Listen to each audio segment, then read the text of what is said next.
I'll just do my my corny intro. Ladies and gentlemen, welcome to a Revolution Live Lounge. This evening we are joined by Ollie Ricote from Honest Mobility, and we've been planning this for a few weeks now. I'm quite excited to see where we divulge and where we go to this evening. For those of you that haven't seen one of our live lounges before, these are effectively Scully and I sitting down with somebody who's passionate about what they do, learning a little bit more about their story, and also seeing if we can get any juicy gems from that individual about how it may that you might find of some use for you at home. So, Ollie, for the people that don't know who you are, what is Honest Mobility? Who is Ollie? Where did it all come from? Well, so Honest Mobility, the actual kind of name, I mean, it's probably taken me a long while to get to that name, especially because, I mean, previously I was a yoga teacher and stuff like that, massage therapist, and done many a thing. But the reason I kind of put honest at the front of it was basically because I had a really kind of great teacher or mentor in a way just say, keep it real one day. And I just thought, that's really nice, especially as kind of coming from maybe more of a yoga background, also professional dancer prior to this. I was always caught up in a lot of extremes. So, you know, I used to teach training courses for, you know, yoga teachers and stuff, and everyone was obsessed with getting their bloody foot behind their head or things like that, and I was just not. A 2-year-old can do that. Yeah, I mean, I'm just not into it. I guess I'm more interested in what your big toe does, which probably isn't very sexy, but you know, that to me, the kind of keep it real thing, like what do you actually need that for? I remember looking at people and just thinking, why? And to be honest, they could never come up with a good answer. So, you know, I kind of thought, okay, well, what do we really need? And, you know, some of the main points in classes I do is, let's see what your shoulder does. Can we build a shoulder? What's going on with your hip? So one of the things I've always found interesting about mobility is that you're the not so interesting person until someone needs you. Yeah. Like nobody starts really. Everybody says like we're not. I can barely touch my toes, or I'm terribly immobile. But it's kind of shrugged off with a bit of a laugh and a joke until they pull their back or their pelvis twists, and all of a sudden that not so interesting. Oh, I need to speak to the mobility guy.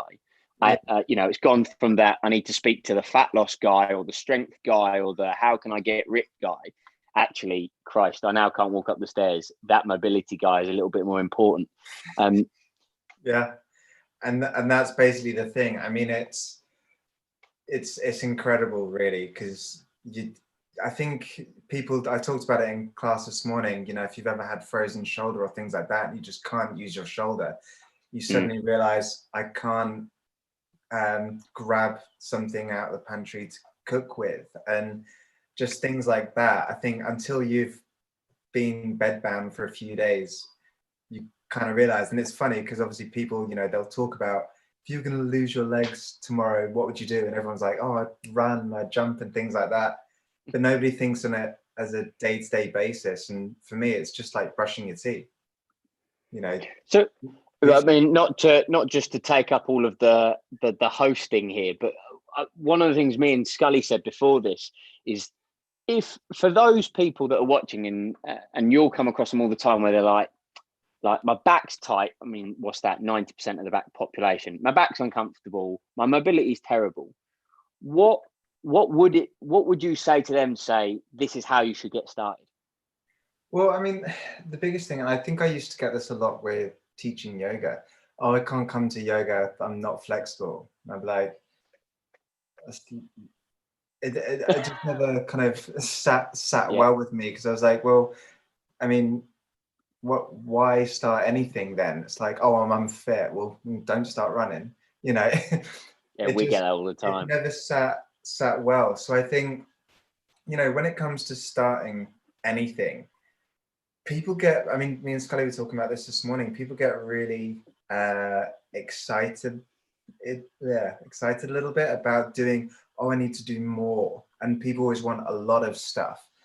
Maybe that's just how we're programmed, but I don't think you really need to be doing much. Like I said, does your hip do what your hip needs for you? Good, you're fine. Doesn't mean you shouldn't take care of it. Like I said, looking after your joint should be just as important as brushing your teeth. So, for me, if that person isn't uncomfortable, but, how many people do you know that end up with early onset arthritis and things like that from diet, lifestyle, the works? So if you can do something and squeeze it in there that's going to prevent that, and they're fine with it, great. I don't have to see you in clinic where you're going, oh, my back, or, whatever. Prevention rather than cure style.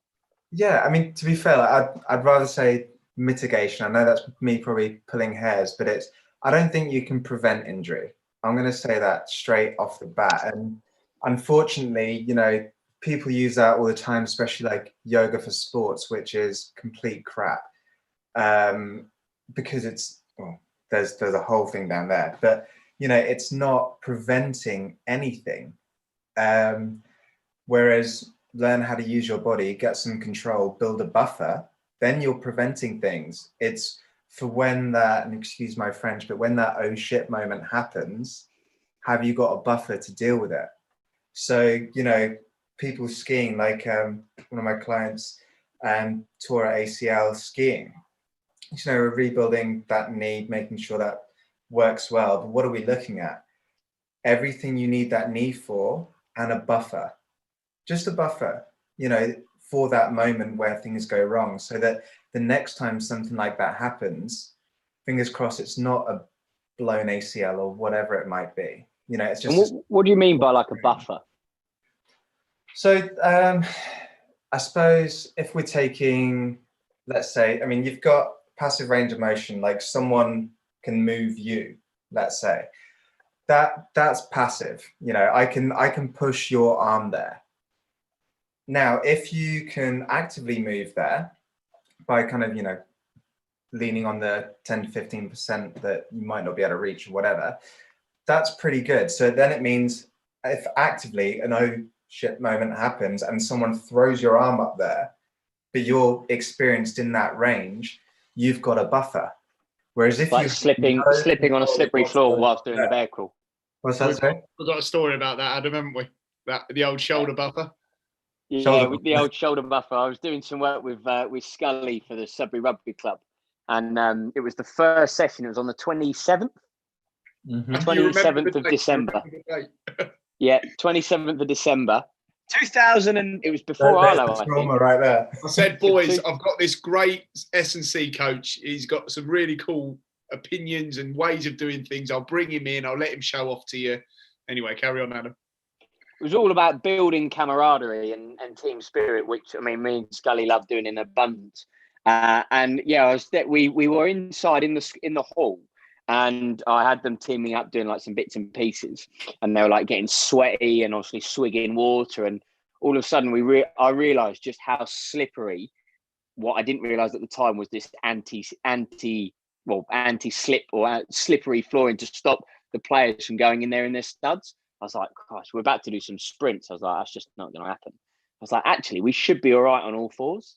So I demonstrated. I was like, right, chaps, we're going to do this, going to do this, going to do this, down into a bear crawl, walking this way, making sure we keep the shoulder in position, elbow tucked in to a certain degree. I want you to think about the palm.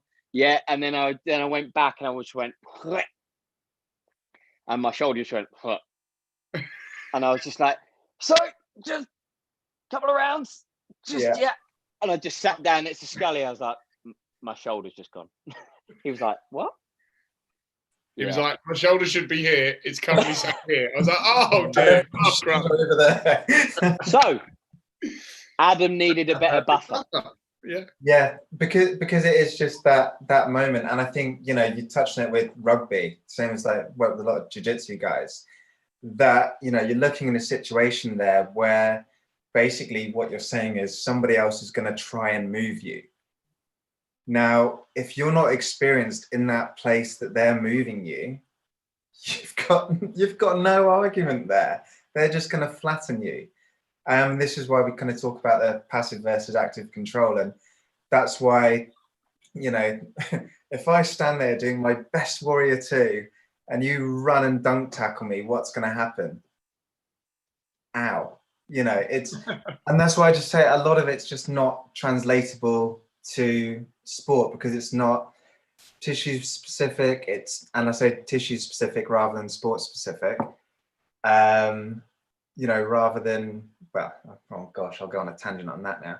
But, you know, you're looking at a situation like that, passive range of motion is going to do bugger all.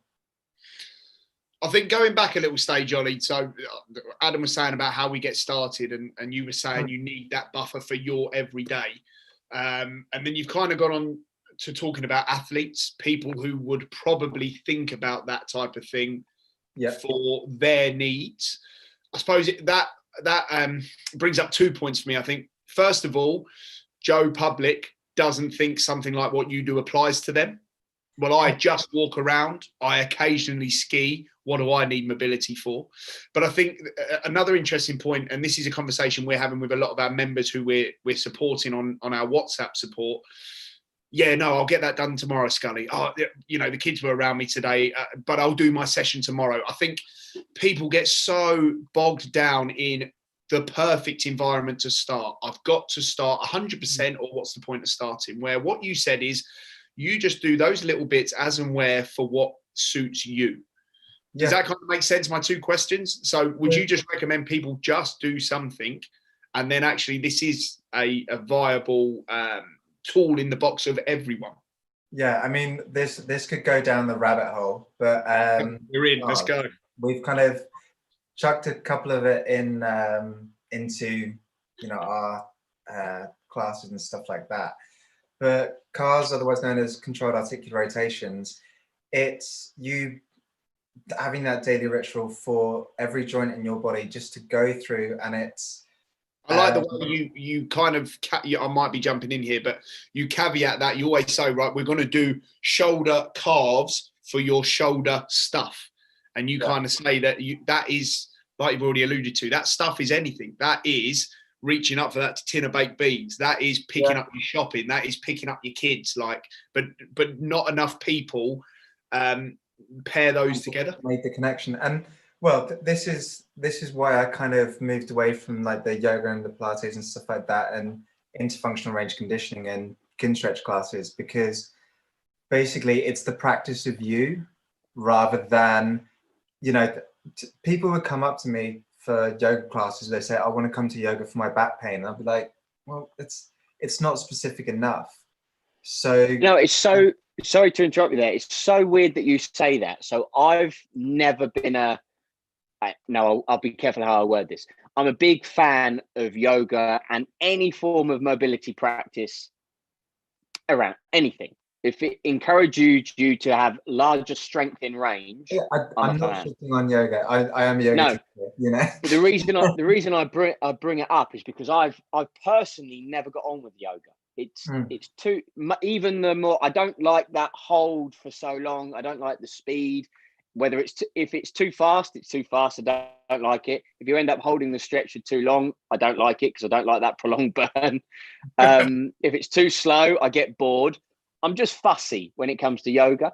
And I've always said, my other half was a yoga teacher as well. I've always said, actually, I prefer someone saying, there's a barbell, there's a couple of bands, go work on that specific thing to you, which is sort of similar to what you were saying. And is that sort of what led you to go down the kin stretch route?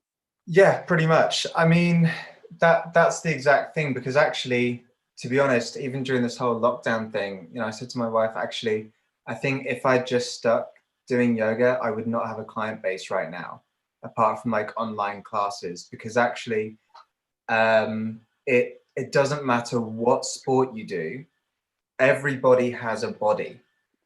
Everybody has this stuff, or like we'll call it a meat suit or whatever for now. But everybody's got one. So, that skeleton. Yeah. That lovely moving skeleton is just in the way. Got red stuff and white stuff, you know. So we've all got that. So it makes it accessible. And that's kind of what I prefer to go down the route of. You know, I always thought that making my yoga classes accessible would be, you know, props, different transitions for people, things like that. But actually it was just a shitstorm because people are not aware of their bodies at all. Whereas if you come into like one of my classes and we're just looking at a shoulder, it's very easy to make it relatable because you just say, what do you use your shoulder for? You use it every day, even if it's just to open the car door.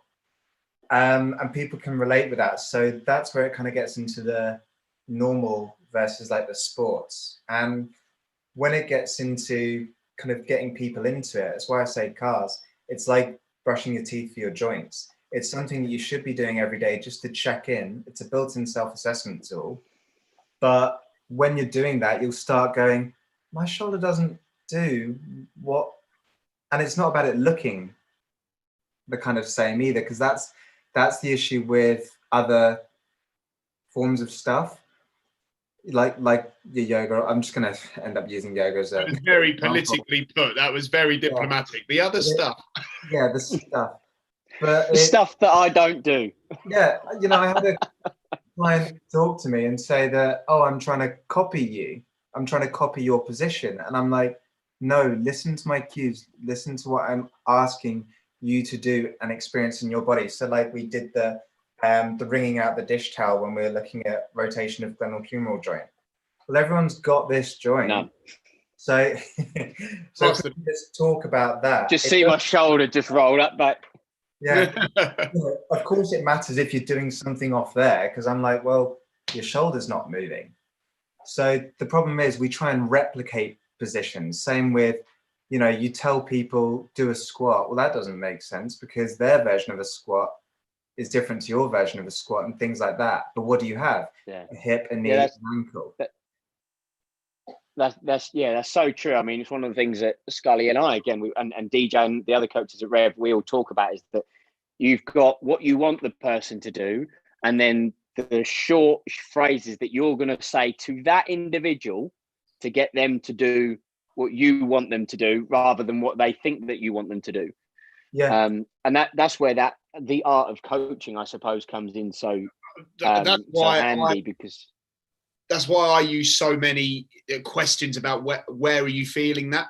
They might give me rather than external. Yeah, exactly. But like you say, Adam, we've all got different length torsos, different legs, different knee joints, hip joints, ranges of mobility, good or bad. You know, your squat might not look like the textbook squat, which might not look like my squat. But if I can ask you, where are you feeling that? And you say, quads, glutes. Okay, well then you're squatting how I need you to squat. If you say, I don't really know, okay, where are you not feeling that? Well, I'm not feeling it in my back. Okay, well then you're quad, like most people. Well, I mean, if you say not quad, then we're in trouble. What's a textbook squat? What's a textbook squat? Like exactly. Like 90 degree with your pelvis, whatever. What happens when it goes to 92 degrees? There's your buffer. That's it. So no, I think that's really cool what you're saying, and that's interesting. Like I like what you say there about the exploration and the understanding of you. It's something we try and get our members to really understand. You make this workout work for you. We don't care if you are the fastest or the slowest, you're lifting the heaviest or the lightest. All we ask is that you come in with some honest work. You help us to help you. You push yourself just outside your comfort zone for that adaptation. You might then, by chance, be the quickest every round in the class. You might, by chance, be the slowest in the class. But you understand that maybe I've moved better today, or I've lifted something a bit heavier today, whatever that is. I think what it would tie in lovely with what you're doing is they understand if I go too quick, I go out of the perfect squat, and then we're messing this up for everyone. But Ollie's helped me, Ben's helped me, Rev's helped me find my perfect squat. Let's stay within that movement pattern.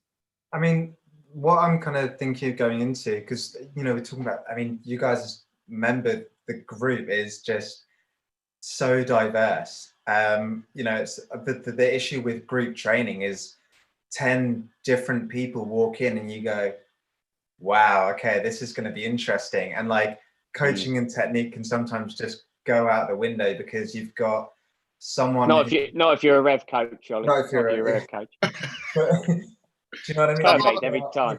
Some other stuff, maybe some other stuff, but not our stuff. That stuff. You've got someone coming in who's, been there every day. They love their 6 a.m. sessions or whatever, doing all the classes, really in control of their body. And then you've got someone that's potentially, just starting to quit smoking, 40 years old, starting to kind of change diet and habits and things like that. And you've got these polar opposites in class. How do you address that? And sometimes technique's not the way to go. I think it's looking more at, what are your prerequisites? So, I talk a lot about prerequisites for exercise. That person's very different to that. How do you address that in a class? Well, it's tricky. So you have to be a little bit more specific, I think, of, I probably lost my point there, but it's a whole bag of stuff when you train groups, and just saying the word squat, they might do a push-up because they just I think I know what you're saying. Isn't it, at the end of the day? And you've got people all over the place. No, I think what you saying there is triggering me. Is having the confidence in your own understanding as the coach, as the leader of that group, to say, okay, here is this mixed bag. What are those key points for each member that's going to get the most out of this session for them? Yeah. Now, it might be you are squatting because you're here all day, every day. It might be you are, and this might lead into a question that I want to ask you in a minute. You are sitting at a desk 10 hours a day, and you've managed to find 45 minutes to come into one of our sessions. You've got, and again, we'll probably talk about this, you've got tight hips, you've got inactive glutes. I know we spoke about the myth of inactive glutes. That's a whole other webinar, mate. You've got all this stuff going on. Maybe squatting's not for you today. Maybe we find some sort of different movement pattern.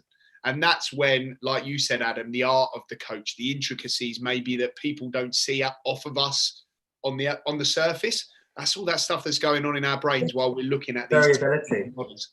So that's quite interesting. What you said, the comment that you say there, the myth of inactive glutes. Now, I know that in sort of like public conversation, you go down the road, a common term, like when you do ab work or core work. I mean, it's like you get common terms which don't really mean what everybody thinks that they mean. But what do you mean? What is it that you're trying to suggest there? Because so I suppose this goes into the whole reason why I'm saying like honest mobility. I think all too often in clinic, people go in with a bias. Like you come in saying that you work at a desk and things like that, and people were like, you've got tight hip flexors and inactive glutes, and you've already preconceived that, and you'll give them some exercise or whatever, like a lunge and a bridge, like, strength on the glutes and open tight space, but they haven't addressed what's really going on. Like if they don't have a hip, and by that what I basically mean is, does their hip rotate in the joint capsule? Does that hip joint do what a hip joint does? If not, then it doesn't matter if they're squatting, if they're doing a lunge or whatever, they don't have a hip, yet you've given them a hip exercise.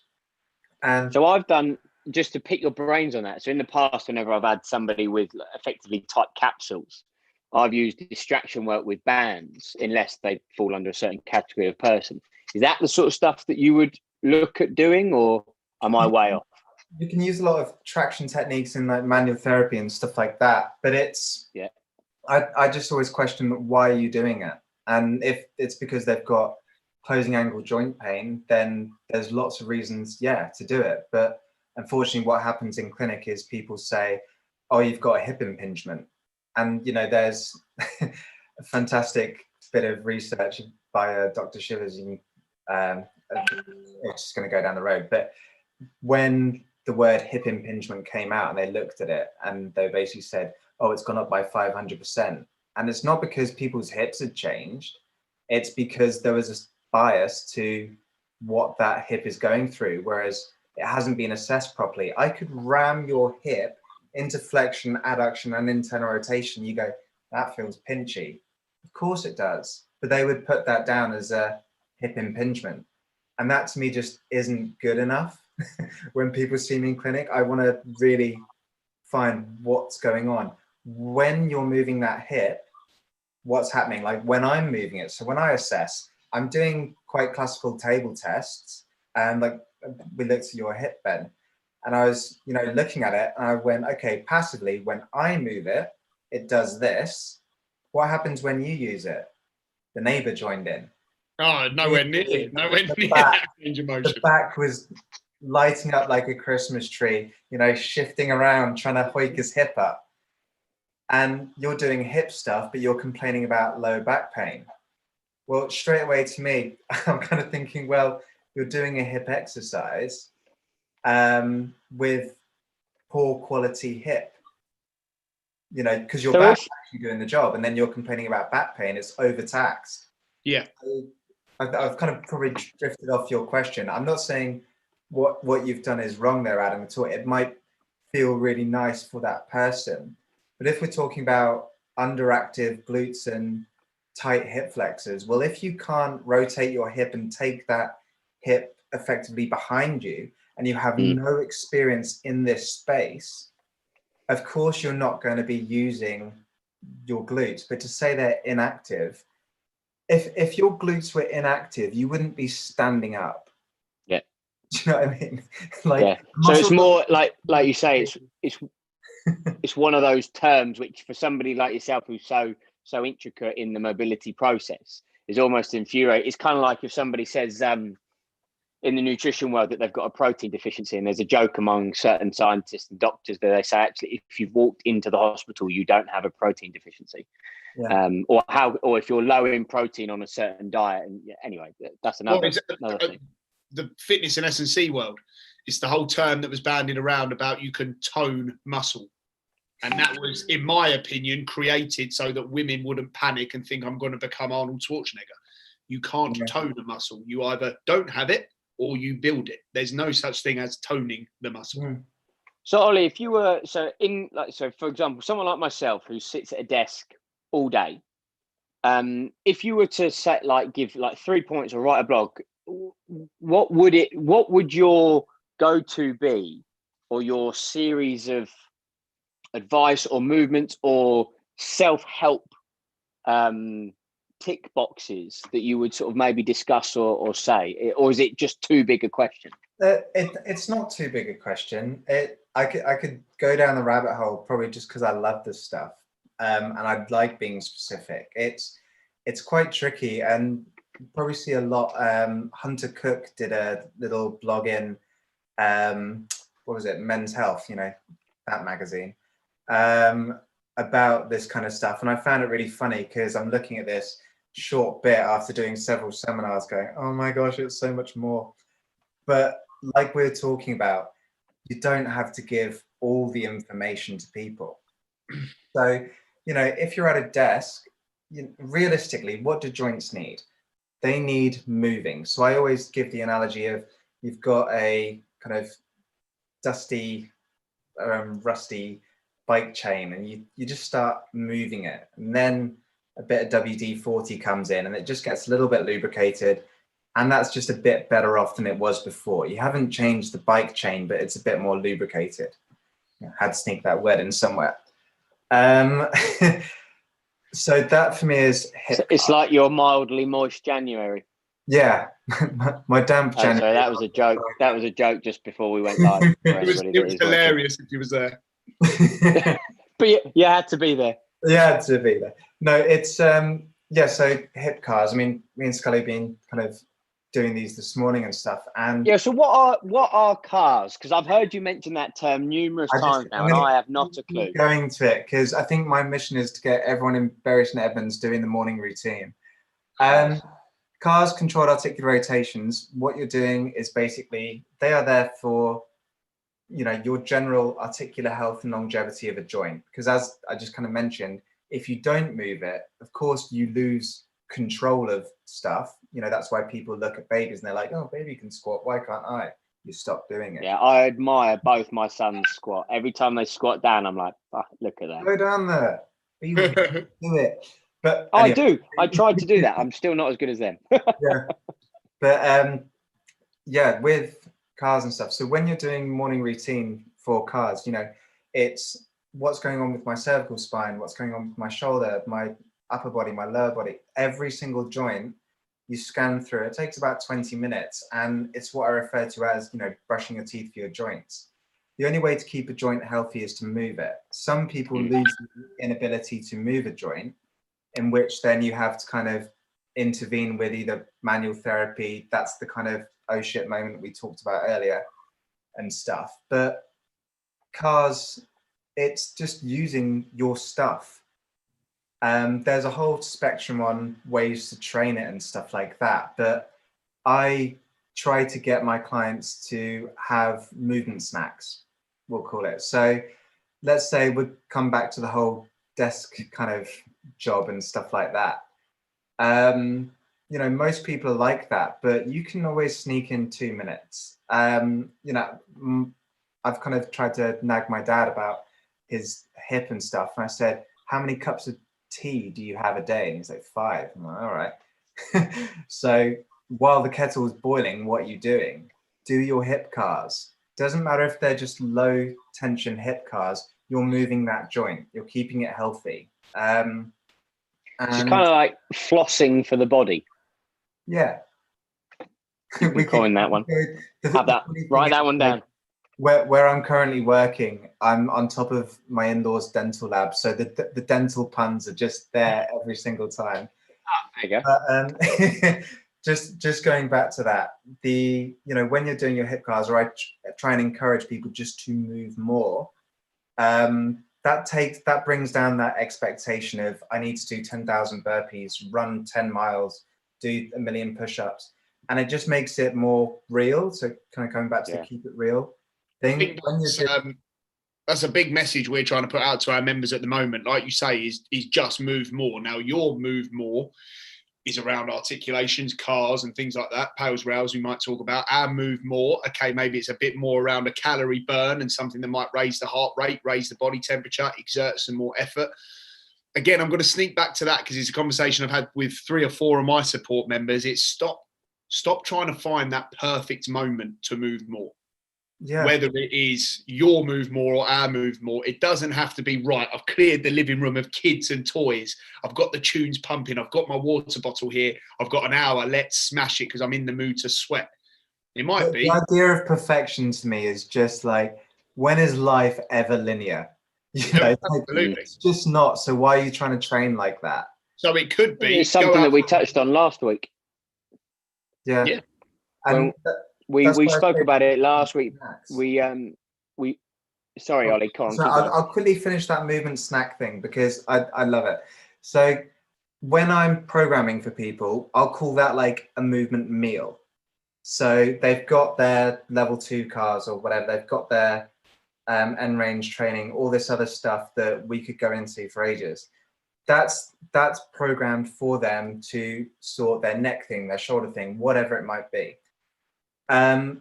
That probably is going to take, like, let's say half hour, 45 minutes.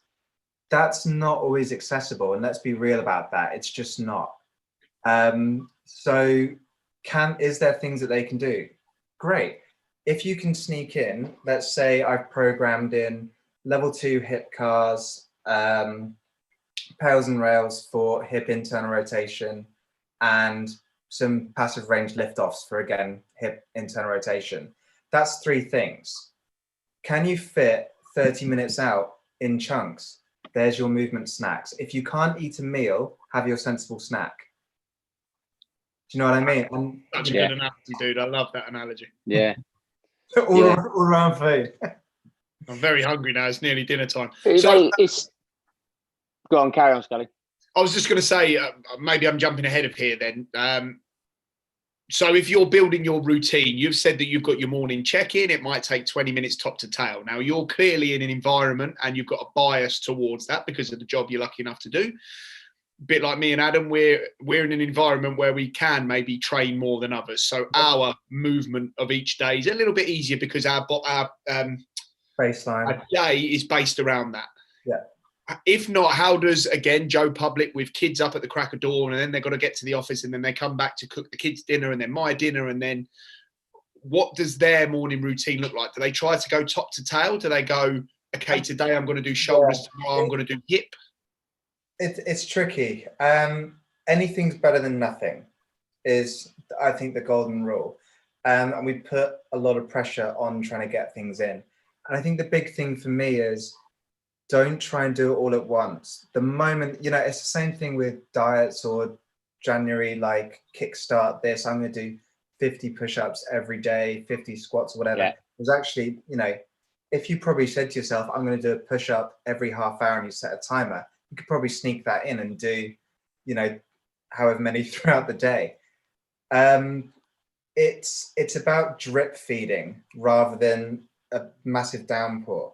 So the way I quite like it, I have kind of coined lots of people coin the coffee in cars. So for me, what's part of my morning routine? What's something I'm always going to do in the morning? I'm going to go and I'm going to make a cup of coffee. So that's already ingrained. Now we're talking. Now things are getting interesting. Get that homebrew. So because that's already an ingrained pattern, well, go and do your cars then. So the habit that you want, put it with a habit you currently have, and over time that will start to drip feed in and become part of your routine. I mean, it's so much like what we say on the fitness and the food front. Like I'm sure you'll get the same, Ollie. Sometimes you'll get people that are all in. So actually, they are the types of people that straight away you can say, right, you're going to do X amount of sessions a week. They're happy to stick to it. You've got a nutrition plan or a meal plan. They're happy to stick to it.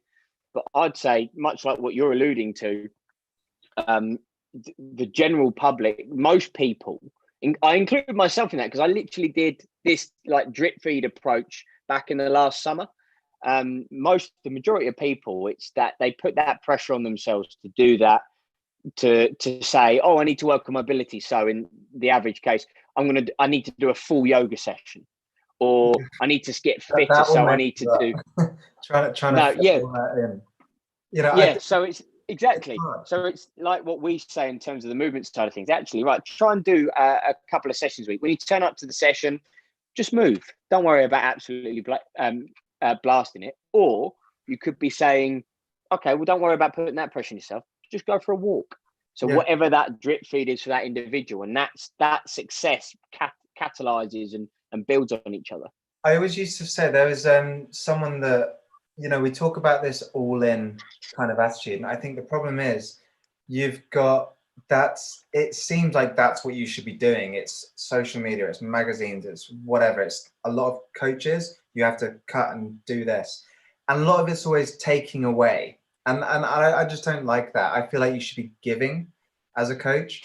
And I think where it gets stuck is there was a student that came on the yoga teacher training before, and they were like, you know, I'm going to quit smoking. I'm going to stop coffee. I'm going to do all this extra practice in my yoga. And I went, who stops coffee?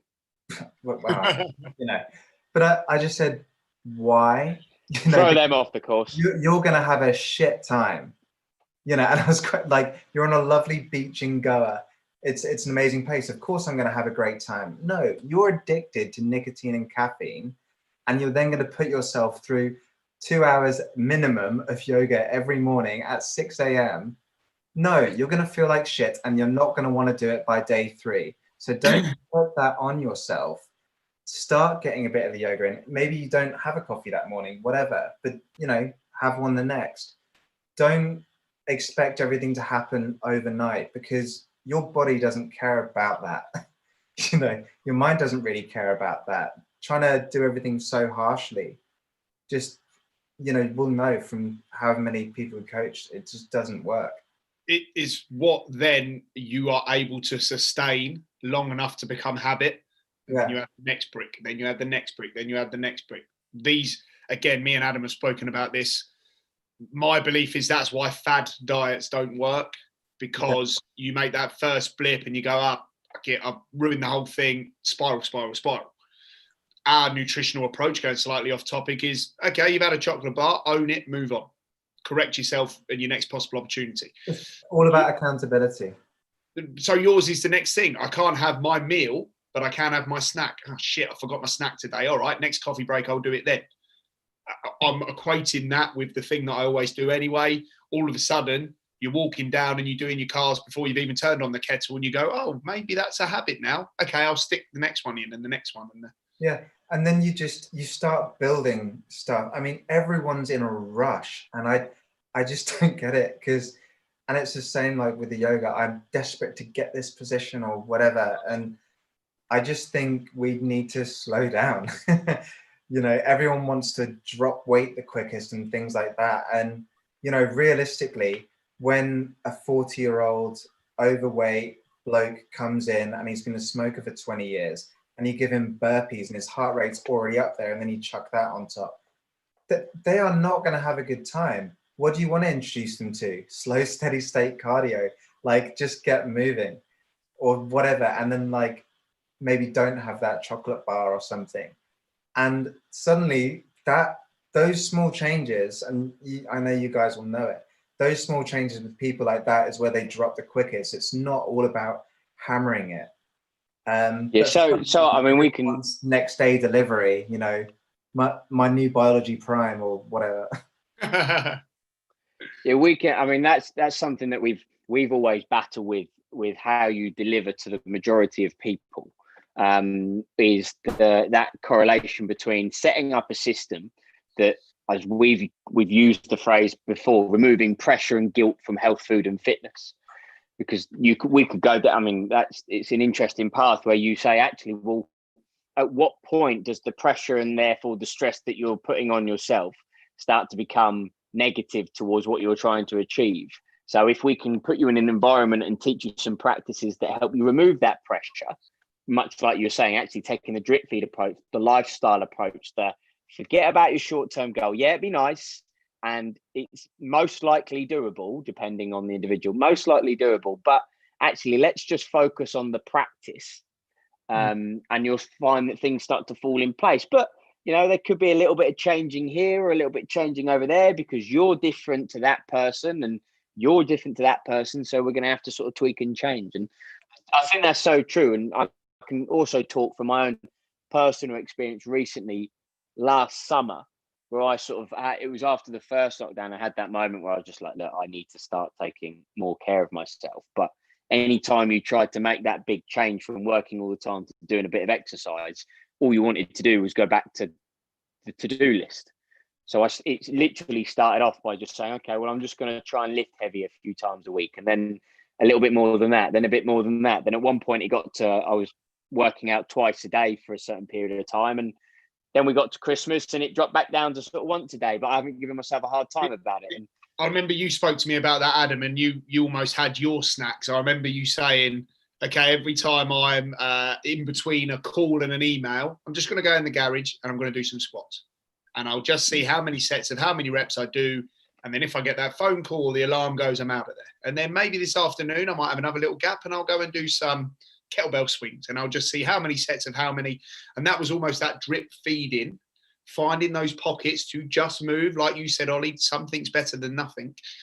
I mean, it all comes down to your environment, really. I mean, it doesn't matter if you're doing it from a manual therapy perspective or an exercise perspective.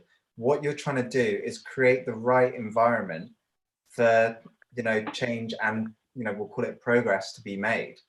So, if it's a manual therapy side of things, like you're kind of preventing that tissue from being in chronic spasm or, it's, completely just trapped up. Like we talk about those bugger moments or whatever, that's all you're doing in there. You're getting them to the place where they can start moving again. And that is what you're there to do as a manual therapist. Same with exercise.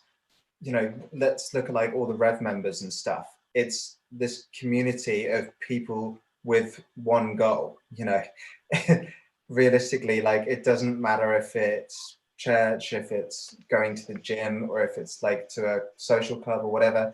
That environment kind of drives that kind of feeling. And if you put yourself in that right environment, you'll subconsciously start making, we'll call it better for this idea, choices. So Ollie, I know that I'm pretty sure as well, you've been all over the place practicing effectively forms of mobility and movement work. Where is it that you've been and how did that journey look? Where did you start? Because like you say, you were more of a yogi to begin with, and then you've sort of like moved across. So how did that all look, and what was that journey like? So I originally trained as a professional dancer in London, and during my second year, I had surgery on my ankle. So I had a bone spur removed, basically, which was fun halfway through my degree. And it really gave me a little bit of time, probably much like lockdown for a lot of people, to go, why am I doing this? What am I actually kind of doing this for and stuff? And it was quite a harsh environment training there. So kind of during my recovery, I started going to yoga classes and I started crying because I was like, why is everyone so nice here? Which I kind of got a little bit addicted to. And subsequently, my ankle recovered a lot better. And that was more of the emotional journey rather than the physical, which is why I ended up writing my dissertation on how yoga can be used for elite level athletes, as opposed to just traditional physiotherapy, because I was looking more at, what's going on up here, which obviously as a coach, I mean, we've just talked about loads of stuff on what's going up here and how it affects how we use this stuff. Yeah, I remember, sorry to interrupt you there. I remember being, I did some work with a very good physio up north, and he always used to say every injury is a brain injury. Yeah, that's I might coin that. Quite like that. Another one, Ollie. Write it down. Yeah. But so I basically went from that, and I got quite resentful of dancing, I suppose, because I was just like, I'm always being told what to do rather than make my own choices. So went down the yoga route, and actually at the time it was a much better lifestyle. But so me and my wife went out and we were teaching in Goa, so we were leading teacher training courses, which was pretty great. I mean, any kind of yoga training stuff I've done in India, because as far as I'm concerned, if you want to do something, go to where it's from. Like, I think it's a lot of privilege, and I'm not gonna lie, I worked a lot of bar shifts to pay for it, but it's if you can do it, I think is nice to say. And I was fortunate enough to be able to do that stuff, and that was cool. But I would have a lot of times probably got into it feeding my own ego of trying to fix my own injuries and stuff. And much like what we were talking about, the exercise stuff, I was doing yoga for the wrong reasons by the end of it. Me and my wife talked about it yesterday, going, why do we really like it? Oh, it's first of all, it was all up here. We liked the de-stress and all that kind of stuff. But as a male yoga teacher, and same male dancer, I thought I had to look a very particular way or do particular things, or my class should be that. We kind of bombarded with how you should look and how you should do things. So is that the case in the yoga industry? Is it that you're sort of? I think that it's maybe a social expectation. I mean, you look at any yoga guy on Instagram who's got whoever many followers, and they're all absolutely shredded, and oh, they do no wrong. Do you know what I mean? And I'm like, that's not real life. Just get a beard on you. So yeah, I think I was then being stressed while going to yoga, which is stupid. And also my body was not kind of happy with it. I used to lift heavy weights, and I'm doing a lot of jiu-jitsu. I would train that way, and actually I probably felt better than when I was living on a beach in Goa doing yoga every day.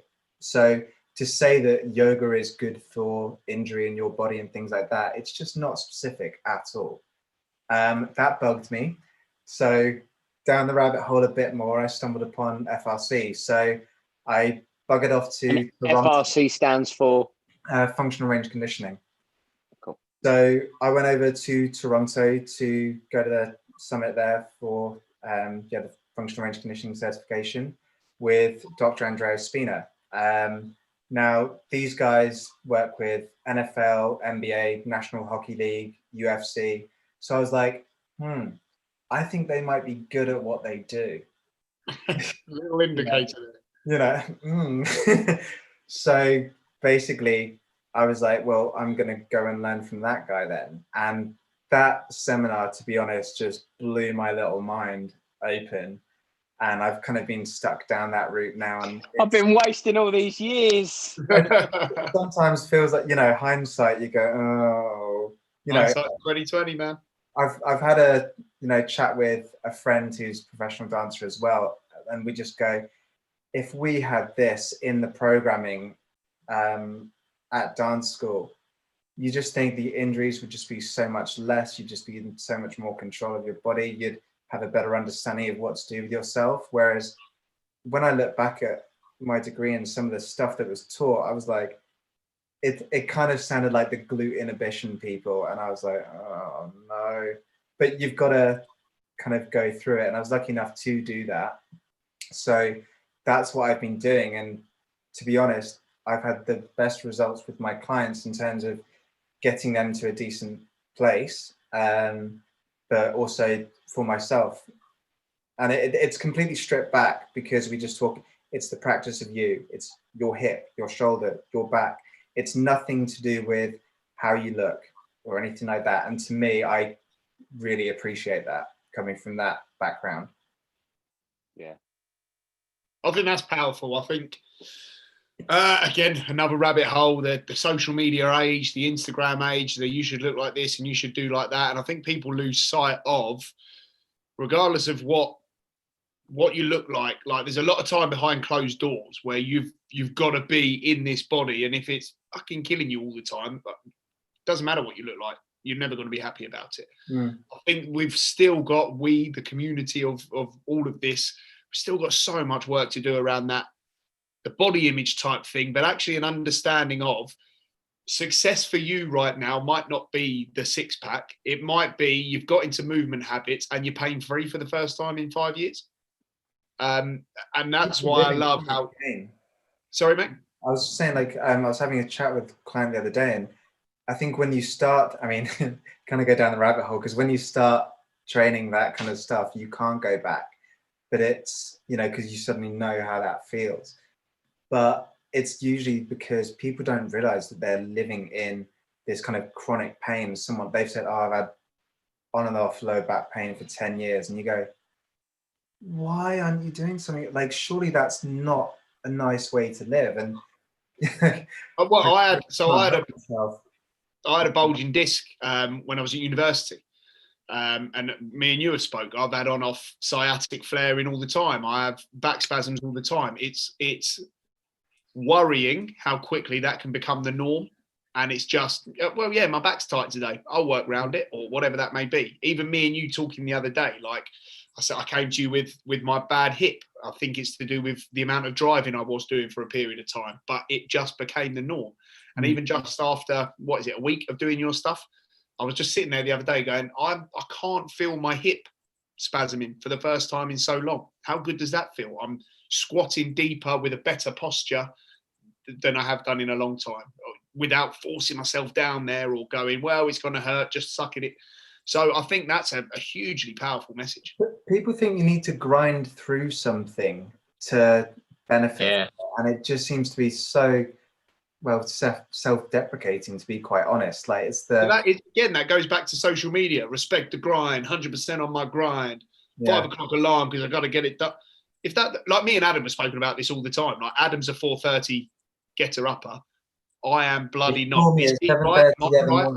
I thought I was an early bird, but it was like the time when I was lying in, and I just went, oh bloody hell. Yeah, I think I didn't realise what the time was. I called Ollie at about 7 a.m. the other morning. Mate, that's not bad for you. I was expecting like a 5 o'clock. Right, I'm up, you're up. Come on, let's go. No. But my point is, going back to habit, it's good that these conversations circle themselves back round. If your habit is not, so I used to live, when I first moved to Bury St Edmunds, I used to live in the rugby house. I came down here to play rugby and do a bit of coaching for the club. And the boys used to have the 6 a.m. gym club, and they would bloody drag me down there. And it was some hitty type stuff. I can't perform at 6 o'clock in the morning. I can coach. I can't move at 6 o'clock in the morning. And they used to rip the shit out of me. And I couldn't get them to understand that that's just not how my body he's programmed. That's not how I train. That's not when I'm feeling at my peer peak. pressure and toxic positivity, and it's but I'm the one who. Oh, come on, Scully, like man up, grind. No, just I'll find my routine that I can stay accountable to. Yeah, because at the end of the day, you're the one that has to live with shitty hip syndrome or whatever we want to call it. You know, you're the one that has to deal with the consequences of that. You know, I guess that's why I kind of talk about it with peer pressure and stuff, and that's why building a community of people around you with ideals and ideas, maybe even just that can come in a supportive way without it being manipulative. It's hard to do, but it kind of comes, I mean, you guys will know, like, stems from the coaches. And you've got to kind of take control of that as a coach, because otherwise people just go away feeling rubbish. And it is usually general public, not the elite athletes, because the elite level athletes, they just do it. And that's fine for them. But for some reason, you know, if you start running now, you can't just be a person that likes going for a jog. You have to be training for a marathon. Do you know what I mean? Strava. Everyone's Strava athletes now. Oh, don't. I've got it. You're one of them. You're part of the problem. Join a running club and they're like, get Strava. I was like, oh, I don't really want I'm on. Yeah, it's an app. I should have said I got a Nokia 3310, really. What's applications? No, so, you know, that idea, it's like, you don't need to be that elite level athlete. Just be someone that likes going to the gym. That's fine. But also be someone that likes going out or seeing your friends, whatever. It doesn't matter. And you kind of have to be true to yourself, I think, in that way. But don't, and if you want to be like an elite level athlete, go for it. But most of us, realistically, what are we trying to do? Like, be able to, like you, Adam, like play with your kids, or, you know, I don't know, you're on a holiday and you think, I want to do that activity, and just be able to do stuff. Yeah. I think is, you know, that's training the 90% rather than the 10%. So if I had something, for years, I always looked at, I was a big fan on optimizing productivity throughout the day. So I'd look at, you, like you say, you get swamped, you get sucked into the YouTube videos and the Instagram things, and that's where I played around with all sorts. I played around with the half four starts, and then 5 a.m. yeah, all that sort of stuff. And like, just I played around with all sorts, and I just, like, you forced yourself to do what you thought everybody else at that top level was doing. And all you'd do is you'd find out that it just maybe wasn't work for you, or was cancelling out something else for you. And one of the things that I found was most effective was actually you can get up early. Like in my case, I can get up earlier. So like for some people, it's like, oh, you get up at 4:30 a.m. You must be a productive person. I also go to bed earlier. And that's, so it effectively shuffles around. It's not like I'm going to bed at like 11 midnight. So that's when the good stuff happens. That's when all the fun happens. Yeah, and then still getting up at 4:30. What I was really interested in was trying to optimize my sleep, how I could work with that. And then it just found that it worked better for me going to sleep a bit earlier. And then I naturally started waking up a bit earlier. And one of my big not discoveries, well, yeah, self-discoveries really, was I took away the, you have to get this workout done, or you have to get these things on your to-do list done, and you have to get your to-do list done. It turned out it really, actually, you can get up at this time if when you wake up you feel like you want to get up. And when you do get up, you can do anything you want to do. Listen to music, get a shower, go have some breakfast, empty the dishwasher, clean a hob like I did the other morning, because I really enjoyed that. But like, it was that then enjoyment of, you enjoyed that thing getting up. But yeah, anyway, just going off like on a personal, you know, like I just said, like, that's amazing for you. But then, like, we take Ben's example, and he's like, I am not productive at 6 a.m. I'm looking terrible out of this. I've got no mobility. I'm lazy. I get up late. I'm coming out of this awfully. Yeah, but you're the best looking, so it's fine. But look, like if we, but you know, if we go into that, it's, you know, Adam's stuff is different to your stuff, but also there should be no guilt associated with it or anything like that. It's like, if you're productive at that time in the morning, amazing, and go for it. That's fine. You are you. You are you. So train you. Don't go by those expectations, because, you know, comparison is easily the easiest way that we all put ourselves into self-depression. I mean, not to keep bringing things back to like sort of my personal things, but literally, again, I suppose it's more to sort of drum at home to anyone that's watching this at any stage. It's that, like, the last 2 workouts I've done, so the workout I did before this and the workout I did not yesterday, actually, the day before. The day before, it was like I got into the garage and I just started, and I wanted to go with some squats. I then got to a squat weight which I felt challenging, but sort of went with, and then my workout ended up being just squatting. I think I did about 10 sets of squats, about 5, sort of about six rep range. But that's what my workout ended up being. I wasn't really in the mood, and it was the same today. I went in there, I started lunging. I just did heavy lunges. I just did a large amount of volume, and that was it. I was listening to something, and that was almost like a box tick, but I didn't put the pressure on myself to say, actually, you've got to go in there and you've got to make sure that you're crawling out or you get this done. And I suppose actually it's been a bit like that a little bit over the last few weeks, but I think that's it's another not putting the pressure myth, isn't it? That's another myth. People feel like, oh, I haven't had a workout yet until it's RPE 10. I'm crawling out of here. I couldn't do another single thing. Actually, like, this whole thing is about making us move and feel better. Surely you should come out the other end of it a bit more energized. Okay, there's a bit of fatigue in the legs. They're a bit jelly, but you shouldn't be crawling out of there every single bloody session. Now, if you've got that day where you feel amazing or you've got to exercise the demons, cool. But yeah, just listen to you. Like we keep saying, listen to you. But also, so Ollie, if people wanted to pick your brains a bit more, come and see you. I know that you're doing like Zoom consultations and stuff, and I think you're still allowed to do one-to-one stuff. Some stuff, kind of back next week. It really depends. So the tricky is, in clinic at the moment, it's kind of emergencies. So right. It's like, if you are crippled, then the whole idea at the moment is you can see healthcare professionals like myself, or you can see osteos, you can see physios, things like this, at the moment, basically, because that's seen as taking pressure off the NHS, basically. Mm-hmm. Yeah, it's a tricky one, but what I'm kind of doing at the moment is basically a lot of Zoom. And to be honest, we've been doing it for a year now, and I think we've actually got quite good at it, but it's a tricky one. You know, I can see a lot through a camera and kind of coach and stuff like that. It's always better in person. I'm not going to deny that. Yeah. So where do they go to get in contact with you? So for me, you can find me on Instagram at Honest Mobility, or you can go to my website, which honestmobility.co.uk. You can see it's incredibly original with stuff like that. So there's a bit more about me on there. You can kind of, you know, read if you want to get excited about that kind of stuff. But yeah, no, I'd love to. Basically, the main way I work, if you come to me, first thing we're going to do is put you through a full assessment. Right.